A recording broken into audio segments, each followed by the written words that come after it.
Every team, every topic, everywhere. This is Believe.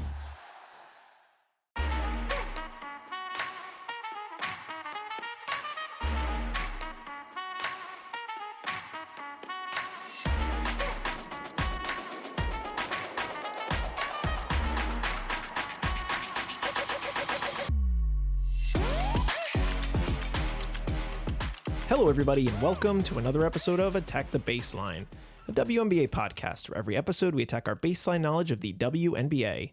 We're your hosts, John and Kristen Barber, and today we're back to talk about the home stretch of Unrivaled's second season. We've got one more day of games this coming Friday where every team will compete. We'll talk about some of the playoff implications, where certain teams could end up, what certain playoff matchups could look like, and get excited for the upcoming second season playoffs of Unrivaled.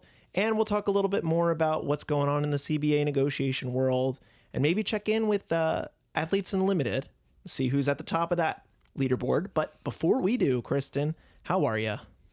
Hello, I'm okay. I have a lot of emotions. Oh, good. You're like a human being. Yeah, a lot of emotions really all at once. We had a great little snow day yesterday. Mm-hmm. We finally went sledding. Yes, did a little sledding. Had a little snowball fight because last time that it snowed here, we were stuck in Miami at Unrivaled. Uh-huh. So I was very happy we got to sled yesterday. Yes, that was fun. Great. So fun. Mm-hmm. But a lot of other things are just like really stressful and upsetting in general. Mm-hmm. So really lots of conflicting emotions. I'm really trying to do my best out here to like be happy and positive. Yes. I'm feeling similarly. Work has been a little heavier recently for the both of us, and it's made us a little busier than we may want to be.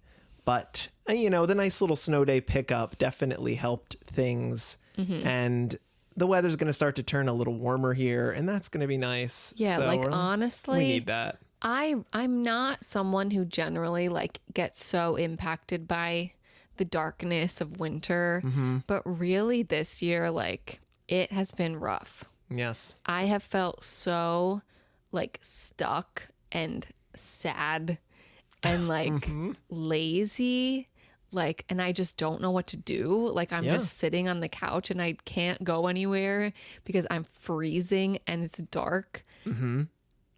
And like, I don't want to see anybody, but I'm also like lonely and I do want to see It's hard. Yes. This is a very real life problems. Mm-hmm. It's okay. We're here together. Yes. To talk about women's hoops. Well, something I want to talk about, just mention from the top, is the women's performance in the Olympics. Oh my goodness. The USA women. Yes. They have, the US will finish with more gold medals than ever before. Pretty good. Pretty good turnout. Mm-hmm. More medals in women's events than in men's events for the 6th consecutive Olympics. Wow. Summer and winter. That's, I mean, come on. Respect them. Yes, respect them. I saw a tweet today that was like, it shouldn't be about protect women's sports. It should be about respect women's sports. And I was like, oh, that's kind of a bar. Like, yeah, it should be more about that. It should be more noticing like the Alyssa Liu's of the world and the American women's hockey team who crushed and won in overtime. Like, there are winners, very prominent female winners in our that people did not country. Expect to win necessarily. Yes. Mm-hmm. And that's awesome to hear. 6 consecutive Olympics is a crazy stat. Yes, where our women win more than the men. Shocker. The women are winners. The women are winners. Uh-huh. I love that. Yeah. Well, if you would like to send us an email and let us know how you enjoyed following women's sports in the Olympics, you could do so at our email, attackthebaseline@gmail.com. Connect with us on Bluesky, Instagram, TikTok at ATBPod. Leave us a 5-star rating and review on whatever platform it is that you listen to the show. Subscribe to YouTube. Tell your friends and family to check out the show. And let's get into today's topics. Okay. I personally would like to start with Unrivaled. Mm-hmm. Not really a game focus here, more of a standings focus, but just kind of the way that the board is set. There could be a lot of movement in the final day of the season, and that's exactly what they wanted to see and why they loaded 4 games on the last day, similar to how they did on the first day of the season when we were like, why the heck are they playing all the games on Monday? This is such an inconvenient time. And they're doing it again on a weekday, but it's kind of okay because the first 2 games have a little less impact. What day is it? The final day? Friday, February 27th will be Okay. the end of the regular season. Not a bad day for me. Maybe I can work from home. Oh, I would love that for you. So the way the standings shook out now, after last night's events, we know the 6 teams that are going to make the playoffs. The Hive and the Lunar Owls, they're done. So going from the bottom up, we have the Vinyl at 5 and 8. We have the Rose and the Breeze at 6, 7. We have the Laces and the Mist tied at 9 and 4. And we have the Phantom on top at 10 and 3. That's pretty crazy, first of all. That the Vinyl are making it in with a record of 5 and 8. Very much a losing record. Yeah. Like, there very much is a top and a bottom here. Yes, a clear delineation. Yeah. Well, and it kind of matters because the way that they did it here, with it being 6 teams instead of 4, like it was last year. Obviously, there were only 6 teams in the league, and that's why it was 4. We had this semifinal in Brooklyn, as was announced by Stewie the other day. Yes, very cool. On the 2nd of March. Very cool. I bet you they beat the Philly record of number of people in the stadium.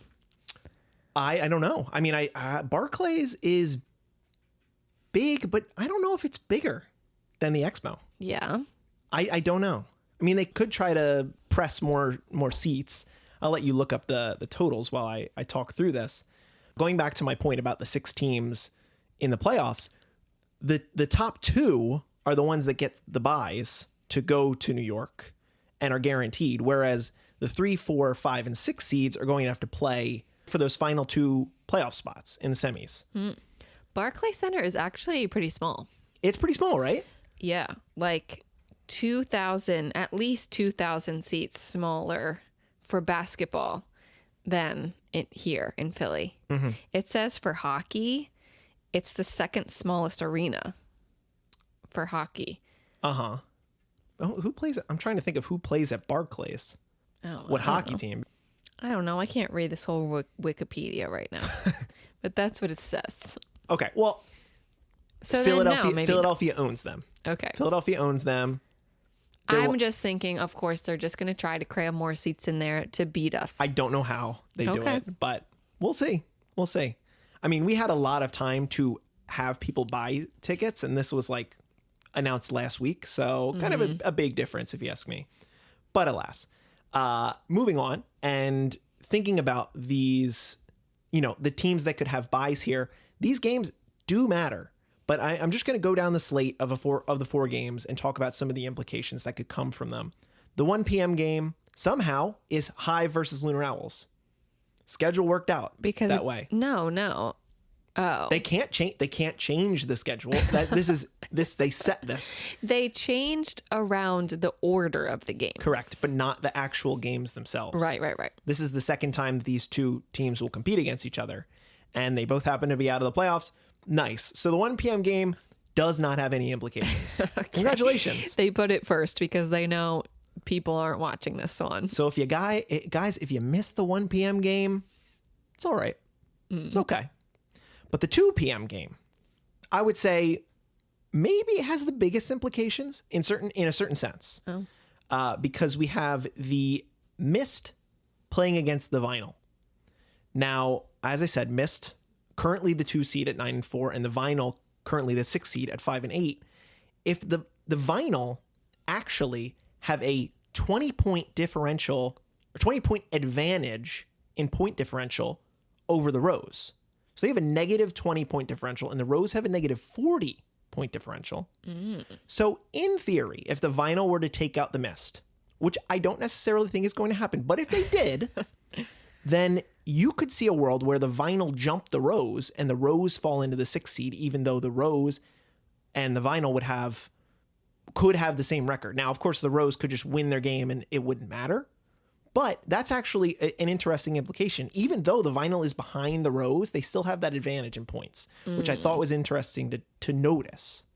So that's going to be something to watch. But of course, if the Mist end up winning this game, then they just lock in a bye. They lock in the 2 seed unless they win by a ton and the Phantom were to lose by a ton. That's the only way that they're going to pass the Phantom. But to lock in a 2 seed, lock in a bye, make sure that you, Brianna Stewart, are going to play at your home arena. Home field advantage. That's kind of huge. And why I think they played so hard the other night. The Mist, talking about the team, they've been on an absolute tear recently. 3 straight games, 90 plus points. Arike's on, Stewie's on, Leisha's on, Lana's on. They're absolutely, Veronica Burton, Leah Rue. I should name them all because they all deserve to be named. I would be very afraid to play the Mist in the playoffs. I'm feeling pretty good about picking them to win. I know. Yeah, so big game there. And then moving on to the night games, the 7:30 matchup is the Rose versus the Phantom. Now, a Rose win here, of course, which would require a Breeze loss. Rose could jump all the way up to 4 with a win if they were to beat the Phantom. And the Phantom technically don't have much to play for, but they could guarantee that they're the 1 seed, and which could come with potentially playing against the Rose or the Vinyl, whoever ends up in that 6th spot. So not the most juice, because you look down, at the next game after that, and it's the Breeze Laces. Of course, if the Breeze win that game, then they're a lock for the 4 seed, and the Rose wouldn't be able to jump them, especially because they have a positive point differential and all that good stuff. But the Laces are kind of stuck here. They're kind of stuck in the 3 seed because they're tied with the Mist. They have a pretty considerable difference in point differential. And I don't necessarily see the world where the Mist are going to lose to the Vinyl. So assuming a Mist win, even assuming a Mist loss, then the Laces have to beat the Breeze. And the Breeze are kind of going to want to play hard as well to guarantee that they're 4 seed here, which I guess would be, well, there's not really home court advantage in that first portion of the playoffs. There's not really home court advantage in Unrivaled, but a 4 seed would imply that they would play the 5 seed, and the 3 seed would get to play the 6 seed. So they would get to play the Rose or the Vinyl. It could matter. But I mean, I guess there's a world where the Rose win, the Breeze lose, and the Rose jump, the Breeze fall. But I kind of am expecting it to shake out where the Phantoms stay in the 1, Mist are at 2, Laces are at 3. And that would imply that the Rose, it would probably just honestly stay the same. The top 3 win and the bottom 3 lose. Sure. And this is what we have. Okay. Which would mean our playoff matchups would be Laces versus Vinyl, Breeze versus Rose. The winner of those go on to play the Phantom and the Mist, respectively, in New York. It's exciting. A bye is pretty big. It's pretty big. Like when everyone collectively looked pretty tired to me in these past round of games. Yeah. Like they've been playing hard for a long time. Now going through these one-on-ones, which were hard. And yeah, they got some time to rest, but this has just been kind of nonstop. They have more games than they had last year in Unrivaled. So I think they're kind of tired. So having a bye right now, I think is huge. Huge. Yes, one less game, you could travel a little earlier. Yeah, get settled. Take a rest. Yeah, they're going to be. I do think they're going to have a little more energy on these Friday games because it's the end of the regular season. They want to play hard, especially in one big day. That'll look good. But honestly, if you're saying that probably nothing's going to change with the standings, they might kind of not go crazy. I mean, in these games on Friday, I think the Mist have the most to lose because they can just win and lock in a bye. I think that is humongous for them. They don't want to lose and then the laces jump them. That would not be great. So I think they're going to play pretty hard. But I mean, the bottom teams are obviously going to play hard because they, honestly, who knows? Maybe they don't. Maybe they want to just kind of like dial it back a little bit. I don't know. Because they guaranteed to not have a bye. So it's like, well, don't want to get hurt. Right. Don't want to get hurt. Don't want to be too tired. Mm-hmm. I want to pose to you an interesting thing that I saw on Bluesky. One of our followers, Nanjala, who I hope I correctly pronounced that, put forward the idea of now that there's 6 playoff teams, they should each be able to draft a development pool player to permanently add to their roster, and then they can't add anymore. So you can't do any of this wonky like Isaiah James joins a playoff team and then drops off a playoff team. Because remember the last year, the Rose, they were like some Frankenstein club and they were getting replacements, and it was Naz Hillman coming in and T coming in, and T was on like every single team for the playoffs, and it was insane. Not that we have been dealing with the same extent of injuries as we did in season 1, fortunately, thank goodness. But I do think that's kind of an idea of like, oh, well, now you let the playoff teams draft from these 6 players, even though we haven't seen any of them. Chef's kiss of an idea. It's a great idea. Amazing. Love it. Especially because last year, Angel was hurt and gone in the final game. Yeah, it would have helped to have somebody else on your team there just ready. Got it done anyway. I guess it didn't matter because they won, but still, could help just to have someone else. I love it. Amazing idea. Any idea to get the development pool players involved at all? Great idea. Yes. But I'm not confident that there are 6 healthy players on the development pool. That's a take. Haley Van Lith has nowhere to be seen. I think she was hurt like at the end of the W season. I don't know if she's continuing to be hurt.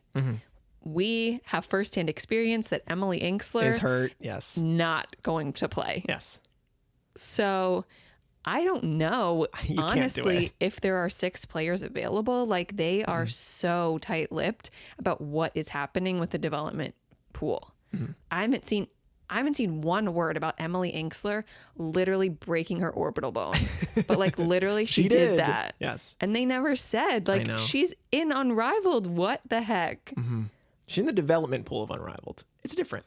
So I don't know if there's 6 players available, but I would love if there are that, yes, this happens. Well, especially when we've only seen 2 play.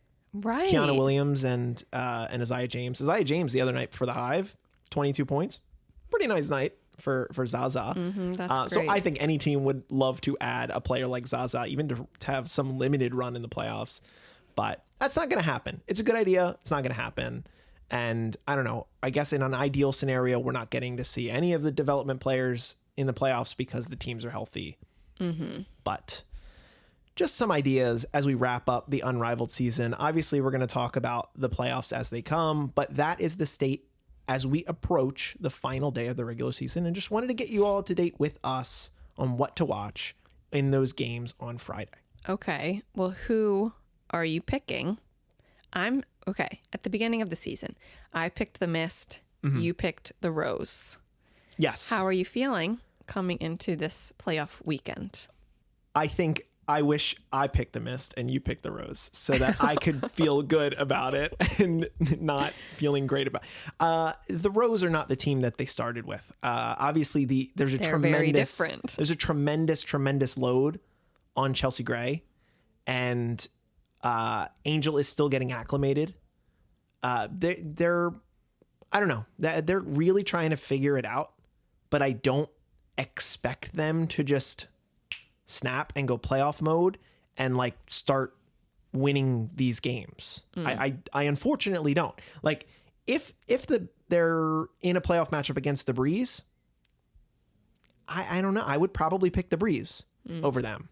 Now, of course, Chelsea Gray, she hit 10 threes the other night. Didn't break the record, tied Marina. Didn't break the record though.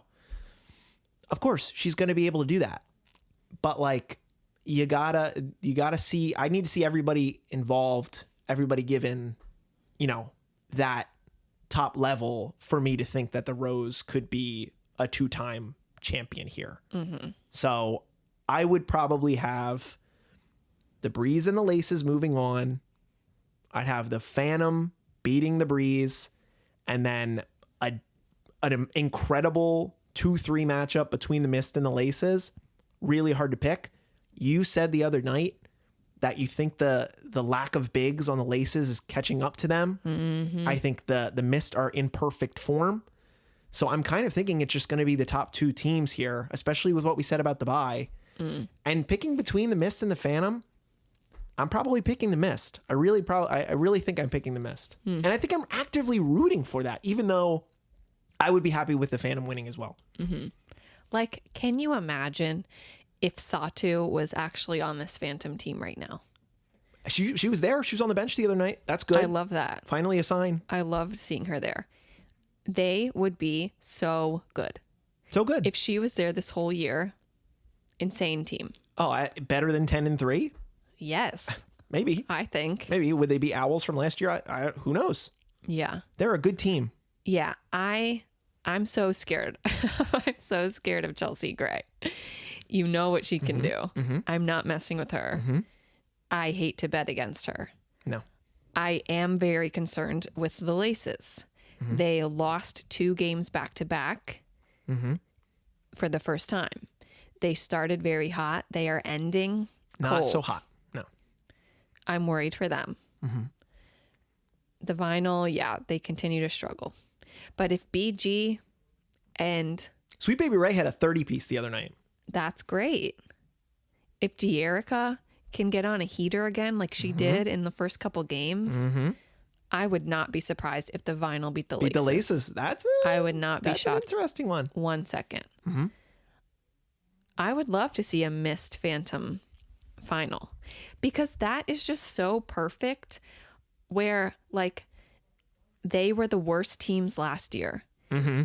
Yeah. And I think they had the perfect setup in this draft where they held on to their core, but then they got to pick first. Well, I guess they didn't pick first. They picked early. Picked after the Breeze and Hive. Yeah. They picked, I think they had the best spot in the draft.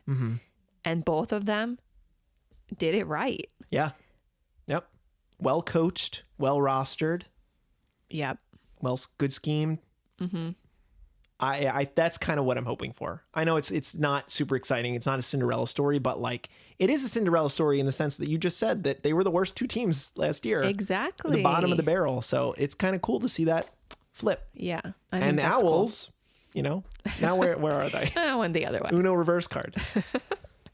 I do love that.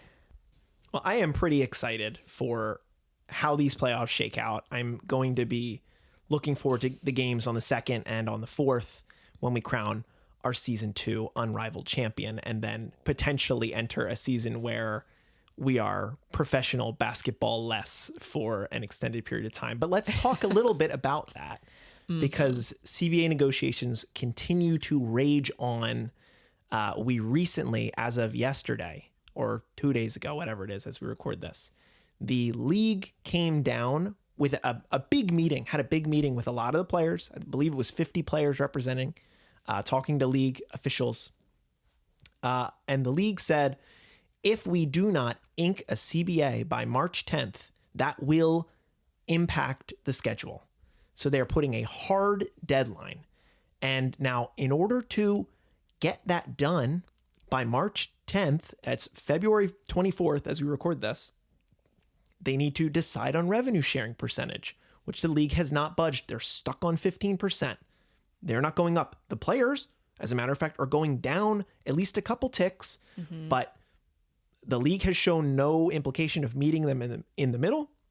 They're still discussing housing, where the league has, at least in some sense, guaranteed that there will be team-provided housing for 2026. Now, if the league is shortened, that's a whole lot of, nothing for that benefit to be a top thing, but it's something that the players are continuing to fight for.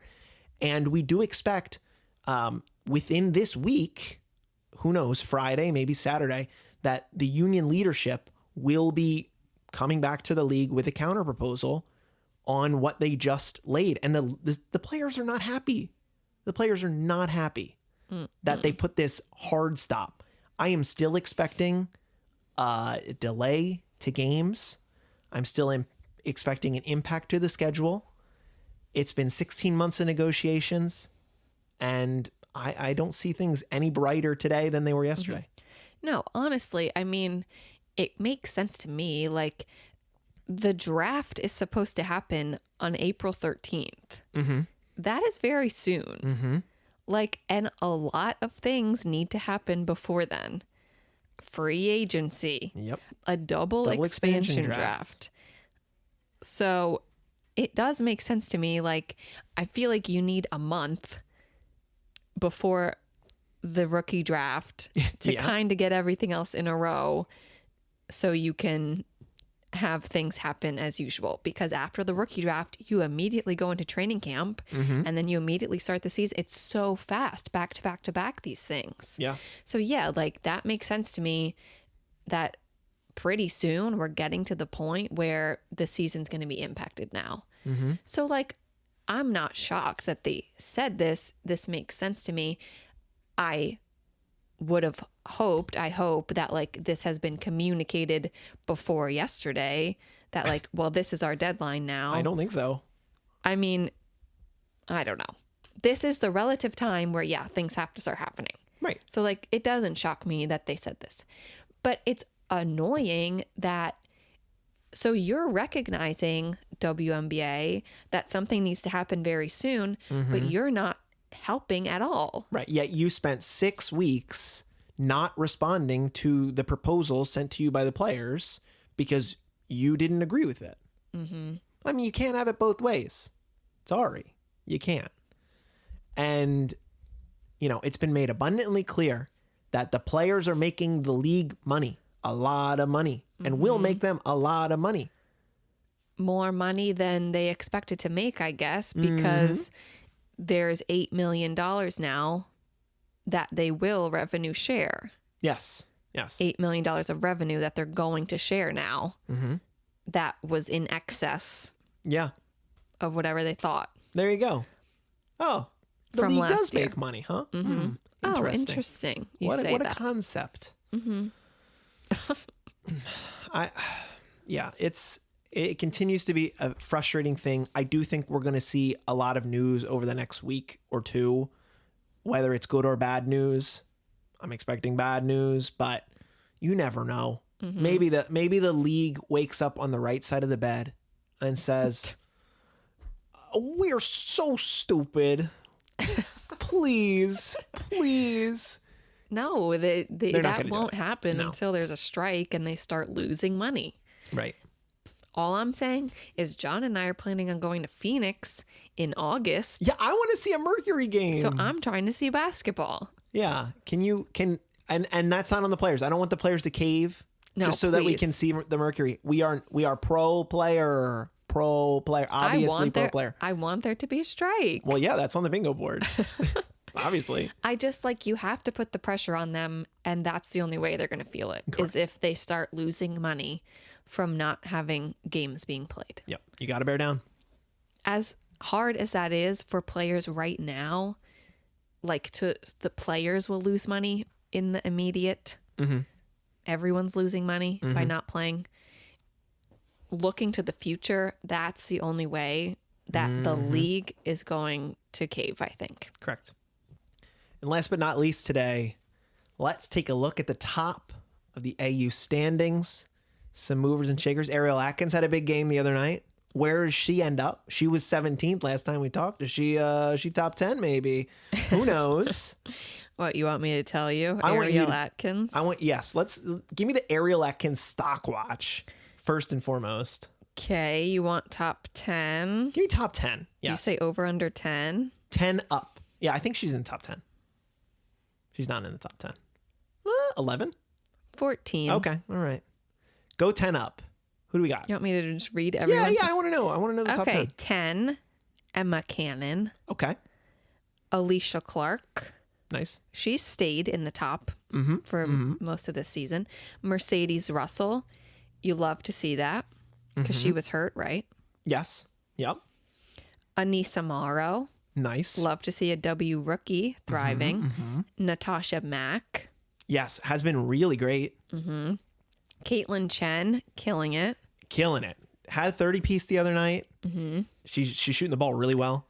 Kirsten Bell, Dude. reigning champion at number 4. Reigning league yes. Not reigning AU champion, reigning W champion. Uh-huh. Tina Charles, my girl. TC, love Top it. 3. She's getting a bronze right now. I love that. Rebecca Gardner. Has been awesome all season. Not someone you hear about very often. No. But she's been A great. stalwart Liberty. And number 1, Odyssey Sims. Odyssey Sims. Kristen, look at you. She was really down there in week 1. I was worried. But week 2, she got right back up. She knows she's not taking another second place. And look, she was first last week and she stayed first. Like, she knows who she plays well with, where she can draft, and she knows I will win with this team. Yes. She is a good drafter. Yeah. She should be a scout. Get her in the league office. Get her in an office position. How many points is she ahead of Rebecca Gardner? Like more than 300. Oh, okay. Okay, so she's got a pretty good margin. But obviously, Yeah. like, winning games is what matters here. Winning quarters is what matters because it snowballs. Yeah. Now, if Odyssey loses a game or two to some of these top players, then who knows? But we're rooting for Odyssey Sims to get this thing done, a mission that she's been on for years, literal years now. She Yes. deserves it. For sure. Finish it So up. this week is the last week of games.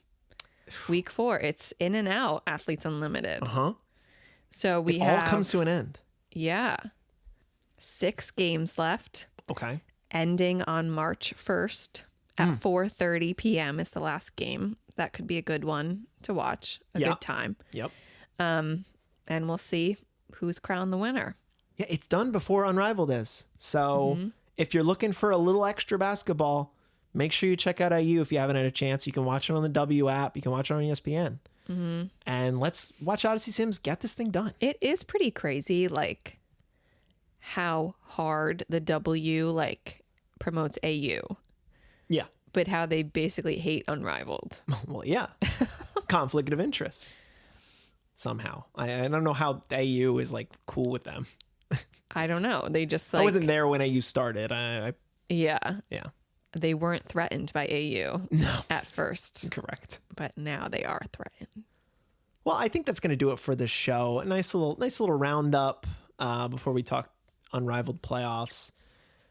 Again, if you'd like to send us an email, you could do so at our email, attackthebaseline@gmail.com. Connect with us on Bluesky, Instagram, TikTok at ATBPod. Leave us a 5-star rating and review on whatever platform it is that you listen to the show. Subscribe to the YouTube and tell your friends and family about the show. Let them know the good word about women's basketball. Let's get excited for Unrivaled playoffs. I'm ready to lock in. I'm ready to see who our champion is of season 2. I will be there prominently, excited for the finale. And then enter the dark season. Hopefully Well, there's light at the end of the tunnel. we have March Madness. March Madness is so soon. This is true. And UConn still undefeated. Get ready for that. Get this done. Yes, we will be talking, of course, March Madness. We love March Madness. We love The the best bracket. time of the year. Yes, and I'm excited to fill out the women's bracket this year. Last year had a little less knowledge than I did this year. I followed much more, and I'm ready to pick a perfect bracket. The first one ever. Oh, I will say that's hard. I love March Madness. Like, March is a great month. Great month. Because it's finally warm. You go outside, you watch a basketball outside. So fun. But I also hate the spring, like my least favorite season. Just because I have such bad spring allergies, like horrible. I'm always sneezing in the spring. So again, I'm just so conflicted these days. It's okay. Let's bring on the spring. Bring on the spring. Well, I think that's going to do it for this episode, Kristen. I'm staring at the baseline, and as always, what are we going to do? Attack it. Attack the baseline. Thank you so much for listening, and we will talk to you soon about the Unrivaled Championship.